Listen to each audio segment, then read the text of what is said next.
and the doctors particularly who partner with the food industry, because they are conflicted. When you become a doctor, you sign a piece of paper saying my interest is my patients. It's not about making money. That's the deal. And so and doctors are well paid. I mean, come on, we're not all millionaires, but we are handsomely paid. And so it's the doctors who partner with industry that I think are the real villains. And that they are now many of the social media doctors, the doctors that people know about who have big podcasts. They have now strong relationships with companies that make UPF. Yeah. And they are the problem. That's hard to turn around when you're so deep in it, I guess. Yeah, I mean, so I am now in a sort of process of working out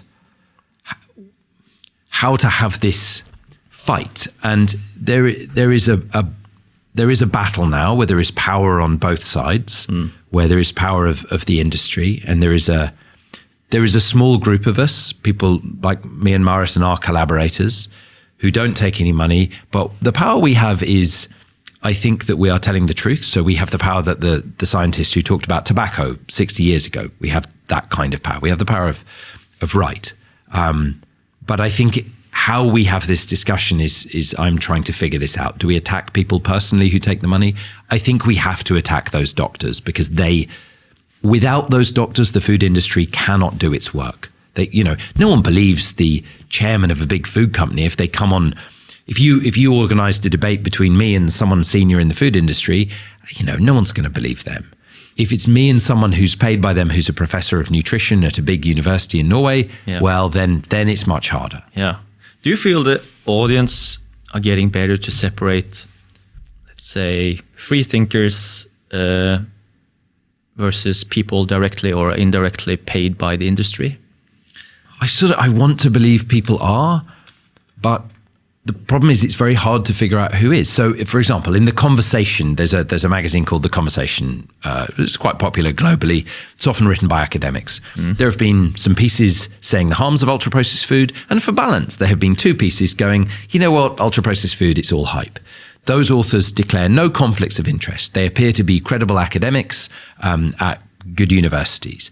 Both of them have deep relationships with Unilever, Mars, Pepsi, some of these big companies. They both have separate relationships.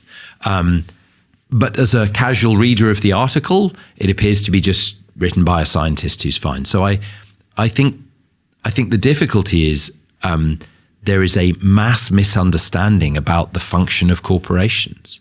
And this is not, I have to be careful not to sound like a conspiracist here. People who work for big companies understand that the purpose is to make money. There is a kind of delusion that there are good food companies and bad food companies. In fact, they all behave in almost exactly the same way, which is to maximize dividends and equity growth for their owners. Yeah. And then they do some sponsorship and marketing to brand themselves as the good company. Right. Make the most addictive food you can with the cheapest ingredients. And if you can possibly put on the packet that it's healthy, that's what you should do. And so we have this massive range of harmful products with health claims. I would say it is almost an ironclad rule. If there is a health claim on a packet, low in salt, supports your family's health, low fat, low sugar, high fiber, high protein, all of that will be ultra processed, and it is likely to be harmful. If there's any health claims on the package, you should not buy that thing, or you just be aware that this is. For you said something brilliant in another podcast that raw food is never labeled or with health. What are the foods we know are healthy? Okay, so you don't have to believe me about the evidence on ultra-processed food for us to all agree on the overwhelming evidence that traditional diets with whole and minimally processed foods are extremely healthy. Everyone agrees on that. Diets with walnuts, pulses, olive oil, fish, vegetables, fruit, fruit, veg, whole grains. Everyone agrees on this. No one's disputing it, okay? When you buy broccoli or apples or a bag of oats, there's no health claim on it. Now, the reason there is no health claim on it is because there's no money to be made from it. So the big food companies, Danone, Nestle, Coca-Cola, Yum, they do not sell any whole food, or hardly any.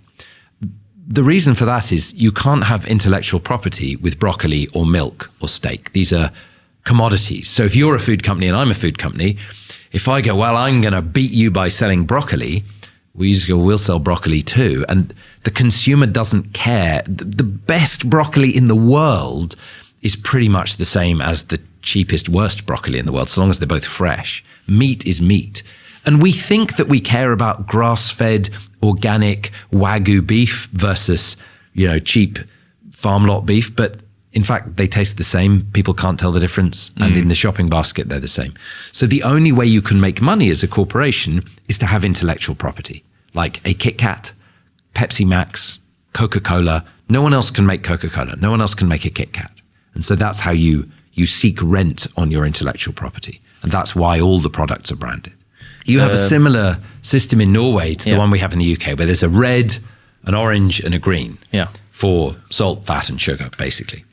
And Coca-Cola, for example, were one of the first companies to voluntarily put the traffic lights on their products, because sugar Coca-Cola has one red and three greens, because it's got no fat, it's got relatively low calories compared to volume, and it's got no salt. So if you look at a can of Coke in the UK, it is basically a health drink. It has three green health signals, and you don't notice the red because it's already on a red can. Now, Diet Coke in the UK, or any Diet Cola, has four green traffic lights. But if you look at the ingredients on a can of diet drink, Pepsi, Coke, doesn't matter, they're all the same. Yeah. The ingredients are colour, phosphoric acid, citric acid, artificial sweeteners, aspartame and acesulfame K, and water. And there is, aside from the water, all of those ingredients are basically harmful. So, the acids dissolve your teeth. The phosphoric acid, it may dissolve your skeleton, so you pee out your bones. This is, I think, quite a persuasive theory. And the non-nutritive sweeteners, acesulfame K and aspartame. Aspartame has been linked to cancer by the World Health Organization, and both of them affect your microbiome and your metabolic health. So the companies are very happy with this current labeling system that allows them to sell foods as being both healthy and unhealthy. So if you go and look at the worst foods in the supermarket, usually they can have most of them figured out a way of having one green light. So what, as a consumer, is it it's like healthy and unhealthy at the same time? At a traffic light that was shining green and red, what would you do? Do you drive? Do you stop? It's entirely unclear. It doesn't make any sense. And we know, we've got loads of research that shows that consumers are confused and they can't use the traffic lights, and they don't use the traffic lights. We have really good research that shows if you put a big black stop sign on food for salt, fat, sugar, calories, trans fats, and sweeteners, that the public really pay attention. It's very clear, and you don't have any health claims on food. There should be no, because even broccoli is not an intrinsically healthy food. It is part of a healthy diet. But if you only eat broccoli, you won't live very long. So saying that any one food is healthy is absurd. You need a dietary pattern that doesn't have bad food in it. And the bad food is industrial.